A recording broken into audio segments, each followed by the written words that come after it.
Assalamualaikum warahmatullahi wabarakatuh. Nama saya Islamiyah Rohmah, biasanya akrab disapa Mia atau Islamia. Saya dari Bali. Untuk saat ini saya adalah seorang mahasiswa Prodi Perbandingan Mazhab Fakultas Syariah dan Hukum UIN Sunan Kalijaga Yogyakarta. Oke, jadi kita panggil aja Kak Mia barangkali ya Kak ya. Oke Kak, Gimana sehat Kak? Alhamdulillah sehat Kak. Alhamdulillah dan semoga kita semua sehat terus ya. Kita bersama Amin. teman juga. Amin. Oke Kak. Sebelum kita langsung aja kali ya Kak ya tanya jawab tentang Boleh Kak? jurusan Kakak di perbandingan mazhab. Mungkin beberapa teman-teman juga masih banyak yang kurang awam gitu ya. Yang awam gitu maksudnya. Tentang sebenarnya jurusan apa sih ini perbandingan mazhab itu seperti apa gitu. Nah, bolehkah dijelaskan secara garis besarnya seperti apa Kak jurusan ini? Oke, terima kasih Kak atas kesempatan yang diberikan. Jadi di sini Mia mau jelasin nih ke teman-teman mengenai tentang apa sih prodi perbandingan mazhab itu. Nah, prodi perbandingan mazhab ini mungkin kurang familiar ya di telinga teman-teman, masih jarang banget yang diketahui. Apalagi prodi ini juga masih terbatas hanya di beberapa PTN aja Kak gitu. Jadi kalau nggak salah tuh di Indonesia sendiri perbandingan mazhab itu ada di 16 kampus aja dan salah satunya itu di kampus UIN Sunan Kalijaga Yogyakarta. Nah, untuk sebagian besar gambaran dari prodi kami, sebagaimana seperti biasanya ya Kak, perbandingan. Nah, perbandingan kan tentu kita menilai, menimbang dari kesamaan, kemudian kelebihannya seperti apa, kekurangannya seperti apa, seperti itu. Nah, untuk madhab itu sendiri adalah sebuah aliran Kak. Nah, di fikih itu sendiri kan terkenal nih, ada madhab Syafi'i, terus Hambali, Maliki, dan Hanafi, dan lain sebagainya. Nah, di sini prodi kami itu ingin menyajikan lebih lanjut terkait lulusan-lulusan yang berkompetensi dalam mengembangkan ilmu-ilmu khususnya mengenai tentang mazhab itu tadi Kak, seperti itu. Oke, jadi pastinya banyak banget mengkaji tentang berbagai mazhab yang ada gitu ya Kak Iya ya. Kak, betul. Oke, terus dulu Kak, apa sih yang jadi alasan sampai akhirnya memutuskan, oke deh aku masuk perbandingan mazhab di UIN Sunan Kalijaga aja gitu. Di antara banyaknya jurusan-jurusan lain gitu. Oke, jadi saya awal masuk prodi bermain massab itu awalnya cuma iseng-iseng aja sih Kak. Tapi Oke. di sisi lain juga saya merasa tertantang gitu ya. Hmm. Ini jurusan yang sangat minim, sangat spesial dan jarang sekali ditemukan. Apalagi berkaitan tentang kehidupan di realitas sosial seperti di Bali Kak ya. Hmm. Mungkin mohon maaf masih awam, jarang orang yang tahu. Dan di sini juga saya ingin mengembangkan lebih lanjut terkait bagaimana sih cara kita menyikapi berbagai hal yang terjadi. Mungkin ada beberapa perbedaan gitu ya. Misalnya saja Hmm. kita ambil contoh ketika sholat. Nah, kenapa sih sholatnya kok caranya beda, kok seperti ini, seperti Hmm. dan seperti ini gitu Kak. Jadi di sini kita ingin mengetahui lebih lanjut apa sih alasan-alasan, dalil-dalil apa yang digunakan sehingga seseorang bisa beralasan untuk berdemikian sholatnya seperti itu. Oke. Oke, jadi awalnya iseng tapi pada akhirnya tertantang gitu ya untuk Iya, masuk jatuh ke cinta gitu Kak. karena apa ya masih terbatas gitu nggak ada di semua PTN jadi Iya, lulusannya itu sedikit gitu ya. iya Kak, betul banget.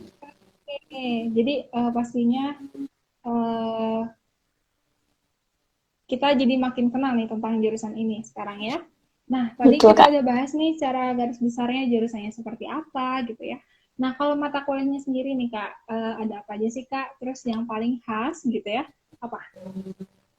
Nah, untuk mata kuliah dari prodi perbandingan mazhab itu juga sangat variatif, Kak. Mulai dari semester Hmm. 1 sampai semester 8 mungkin ya, insya Allah.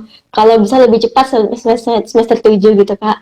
Itu bervariatif. Amin. Di semester 1 kita itu mulai dikenalkan dengan pengantar perbandingan mazhab. Nah, di situ kita mulai meneliti lebih lanjut kira-kira mazhab ini dibawa oleh siapa, kemudian bagaimana karakteristiknya, seperti itu. Nah, lanjut pada jenjang-jenjang selanjutnya di semester 2, 3 dan selanjutnya itu kita mulai mempelajari beberapa problematika yang cukup krusial gitu. Misalnya nih Kak, tentang pernikahan. Nah, pernikahan di Indonesia kemudian di Mesir itu bagaimana sih? Terus pandangan dari berbagai mazhab itu seperti apa? Kayak gitu Kak. Hmm. Sangat variatif sekali. Kemudian selain belajar mengenai hukum Islam, kita juga belajar mengenai tentang hukum positif Kak. Hukum positif kita juga belajar hukum nasional gitu. Jadi uh, kita dapat titel SHI, justru kita mendapat Mhm. titel SH gitu ketika lulus. Nah, kita juga mempelajari hukum perdata, hukum acara Mhm. pidana dan lain sebagainya itu kak. Ya kalau bagi saya tuh pas Oke. awal-awal masuk perbandingan bahasa ini cukup kaget ya kak. Awalnya saya pas masuk itu saya kira pure isinya itu hukum Islam semua. Ternyata pas ketika saya sudah Mhm. mendalami, ternyata cukup spesial sekali gitu ya. Mhm. Mau nggak mau Iya. kita harus belajar lebih lanjut gitu kak. Oke, jadi ternyata aku juga baru tahu nih ternyata ada apa yang dipelajari itu sampai ke hukum juga gitu ya. Iya Nggak kak, hanya tentang benar. aja berarti ya kak ya. Iya, betul Kak. Hmm. Terus di prodi kami juga itu ada Kak beberapa momok yang sering ya cukup geli gitu ya telinga kami itu Kak. Mhm. Katanya nih prodi perbandingan mazhab itu kalau udah masuk di dalamnya itu kita sulit keluarnya Kak. Padahal ya kalau menurut saya secara pribadi itu ya tergantung Mhm. personal masing-masing ya Kak ya. Bagaimana kita cara mengatur waktu, kemudian bagaimana cara belajar Mhm. kita seperti itu. Kita nggak bisa menilai bahwa semua orang, wah kamu masuk PM nih pasti bakal lulus lama seperti itu menurut saya Mhm. kurang tepat gitu ya kak ya. Terus Iya, ada iya. juga kalau ada yang bilang kalau misalnya kalau di perbandingan mazhab itu prospek kerjanya cuma jadi ulama, cuma jadi kiai, ustadz dan ustadzah. Padahal nih kak, kita kan juga belajar hukum positif nih.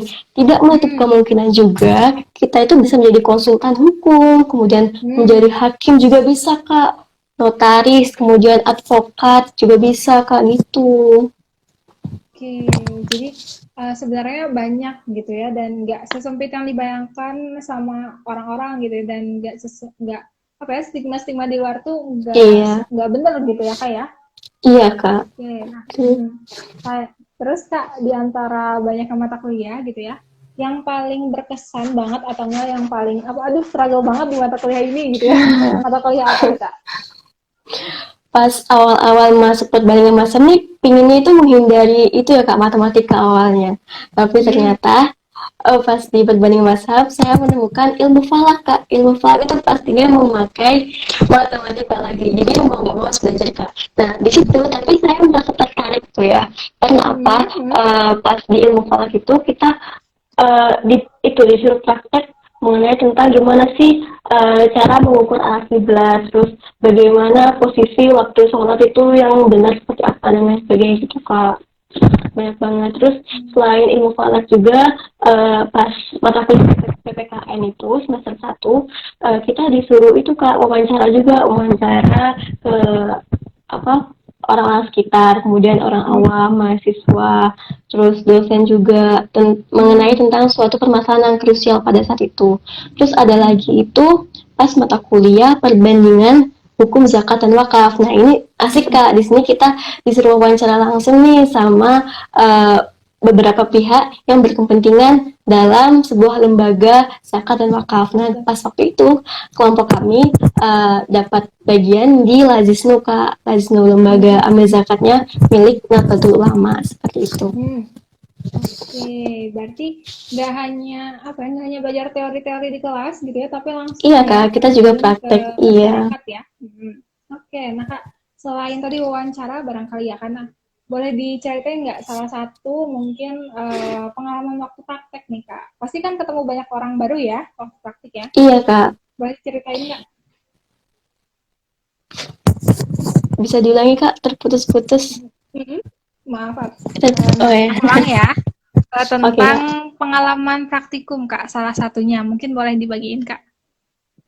Oke, pengalaman praktikum ya awalnya sangat excited gitu ya kayak bahagia Mhm. banget, jarang-jarang banget nih kita bisa jalan-jalan keliling langsung gimana sih praktik sebuah lembaga perwakafan perzakatan itu seperti Mhm. apa, terus kemudian kita juga dikasih tahu nih tata caranya seperti ini, kemudian pemasukan keluarnya seperti apa gitu kak. Hmm. Terus pas di sana juga kita disuguhi jamuan tentunya. Nah itu bagi anak santri tentu sangat berkesan sekali kak. Hmm. Alhamdulillah dapat makanan, dapat ini tuh sangat ya bahagia banget gitu lah kak. Walaupun sederhana cukup membahagiakan buat kami. Hmm. Oke.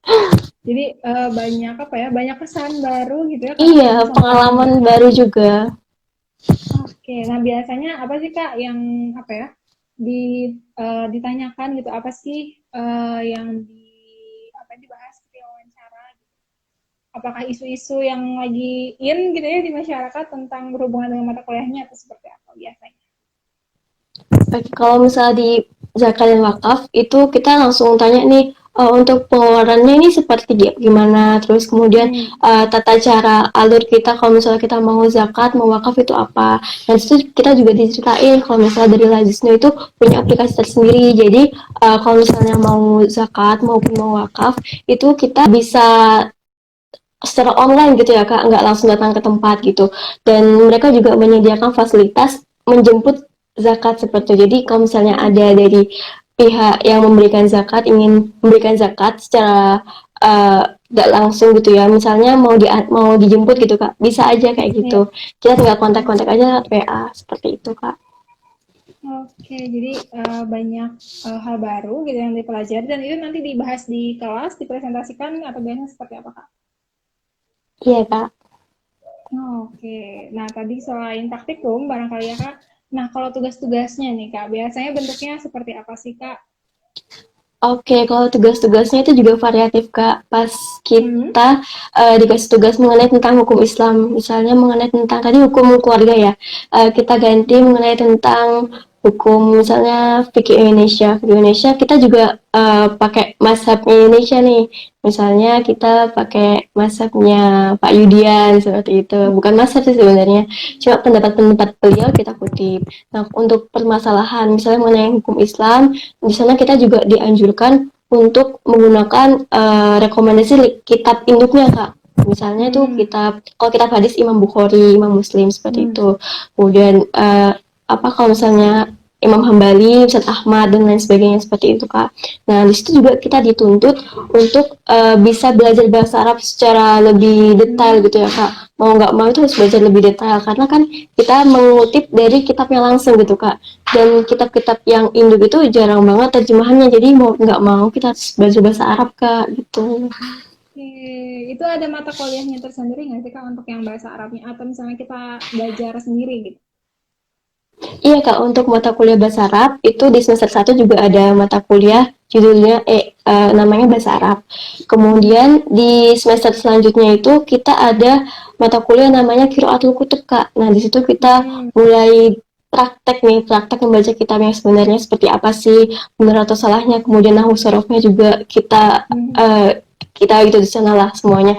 Nah Qiraatul Kutub juga ini sebagai salah satu persyaratan untuk menakosya kita nanti kak gitu. Hmm. Jadi syarat kelulusannya salah satunya harus bisa baca kitab. Oke, jadi ternyata banyak juga gitu ya, nggak maksudnya yang Iya dipelajari kak. itu banyak banget gitu, bahasa Arabnya juga gitu sebagai nanti jadi nilai plus gitu ya setelah lulus itu ya, jadi ada kemampuan yang lain juga yang dimiliki sama alumni jurusan ini. Oke, Iya nah kak. terus Kak, kalau di jurusan ini ada konsentrasi nggak Kak? Konsentrasi kalau dari kami kurang nggak ada sih kayaknya kak. Hmm? Oke, Tidak jadi ada. semuanya belajar bareng-bareng gitu sama-sama gitu ya? Iya. Nggak ada mata kuliah pilihan seperti itu kali ya kayak. Oke, Kak Mia, terus aku mau nanya lagi nih Kak, tentang prospek kerja Kak, dari jurusannya Oke. itu seperti apa sih Kak? Seperti yang saya ceritakan sebelumnya kak, Hmm. prospek kerjanya itu tidak hanya menjadi seorang mufti, ahli fatwa maksud saya, terus ulama, ustadz dan ustadzah, tapi dari prodi PM bisa kok menjadi dosen, bisa menjadi hakim Hmm. juga, notaris, advokat, konsultan hukum gitu seperti itu kak. Notaris juga bisa karena kita juga pas mata kuliah itu kita diajarin mata kuliah mediasi juga ada, terus advokatur juga ada, Hmm. hukum lingkungan itu juga ada kak. Jadi ya nggak menutup kemungkinan prospek kerja kita bisa menuju ke sana gitu kak. Seperti itu. Apalagi mengemban titel S kita juga bisa berkecimpung di dunia perpolitikan juga bisa kak. Seperti itu. Oke, halo. Oke, tadi aku sedikit gangguan ya koneksinya, mohon maaf Kak. Oh Jadi iya tadi kalau apa. disebutin nih beberapa banyak banget prospek kerja yang bisa dipilih nantinya sama lulusan dari jurusan pendidikan Mazhab gitu ya kayak. Nah, Kak, selama kuliah pasti banyak banget kan pengalaman yang didapat, gitu pelajaran yang didapat. Nah, berdasarkan Iya itu Kak. boleh ngasih tips and trick nggak Kak buat para maba nih yang nanti masuk ke jurusan ini? Apa sih yang harus dilakukan? Apa sih yang harus dipersiapkan biar mereka bisa survive? Oke, jadi kalau menurut saya nih Kak, yang pertama kita harus tekadkan niat, bulatkan niat itu penting banget. Karena apa? Ketika kita sudah nggak niat gitu, susah ya Kak untuk menjalani sebuah jalan kehidupan Hmm. kita seperti itu. Jadi diusahakan sebelum awal kita memilih jurusan, kita niat nggak sih untuk menempuh jurusan ini ke depannya. Terus yang kedua kita harus harus tahu juga nih jurusan prodi kita ini seperti apa, karakteristiknya seperti Hmm. apa. Kemudian mata kuliah yang dipelajarin itu apa aja kayak gitu Kak. Jadi itu penting banget untuk pengetahuan dasar kita. Apalagi mahasiswa ya Kak, mahasiswa dituntut untuk mandiri. Kita juga dianjurkan untuk membaca sendiri Kak. Soalnya kalau misalnya kita hanya berfokus pada materi yang disampaikan oleh dosen aja, menurut saya itu kurang cukup. Jadi kita harus benar-benar belajar secara ekstra sendiri gitu Kak. Oke, gitu ya. Kurang lebih tipsnya nih Oke. dari Kak Mia untuk teman-teman. Nah, terus Kak, kalau jalur masuk nih di UIN Sunan Kalijaga Jogja sendiri, ada apa aja sih Kak? Kalau jalur masuk secara umum itu ada Senam PTKIN, kemudian SPAN PTKIN, ada UM PTKIN, SBN, dan juga jalur mandiri. Nah, tapi untuk khusus prodi perbandingan mazhab itu kalau saya Hmm? pribadi masuknya lewat jalur SPAN PTKIN Kak gitu. Kalau misalnya selain SPAN PTKIN itu ada UM PTKIN dan juga tes tulis itu ya jalur mandiri tes ke fakultas apa ke Hmm. kampusnya langsung gitu, tes tulis. Oke, jadi ada SPAN PTKIN itu kayak SNM bukan ya kayak?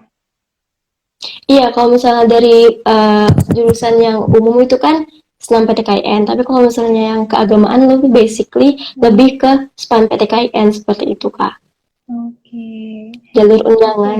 Hmm. Oke, nah untuk misalnya informasi lebih lanjut nih Kak tentang ujian mandiri nih khususnya bisa akses di mana nih Kak? Oke, kalau misalnya buat maba-maba ini yang penasaran sama prodi saya atau rencana untuk masuk ke prodi perbandingan masa, kami welcome selebar-lebarnya. Kalian bisa buka situs dari UIN Kalijaga. Terus kemudian kalian juga bisa kepoin tuh IG-nya UIN Sunan Kalijaga @UIN SK di situ. Nah, untuk pendaftarannya kalian bisa kepoin di admisi.uinsuka.ac.id seperti itu. Oke, bisa kepoin di sana karena pastinya informasi terpusat di sana dan kebijakan-kebijakan baru mungkin ya tiap penerimaan Iya mahasiswa Kak, barunya betul banget. pasti diinformasikan di sana ya Kak ya. Nah, terus Kak Iya Kak. biasanya penerimaan mahasiswa seangkatannya gitu ya berapa orang? Oke, kalau misalnya angkatan saya kemarin itu sekitar seratusan sih Kak, seratusan gitu ya. Mungkin kurang lebih 100, nggak sampai 150 sih, 120 atau 110 seperti itu. Cukup terbatas banget, sangat minim. Jadi buat kalian yang penasaran, yang kayak monggo secepatnya dipersiapkan dari sekarang gitu ya teman-teman.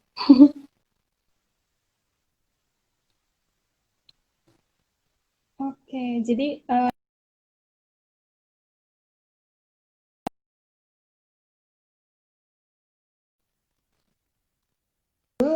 dari jurusan perbandingan masa ini kurang lebih 100 orang. Oke, halo Kak. Iya Kak? Oke, halo Kak Mia. Iya, suara saya terdengar Kak? Iya, suaranya udah kedengar lagi.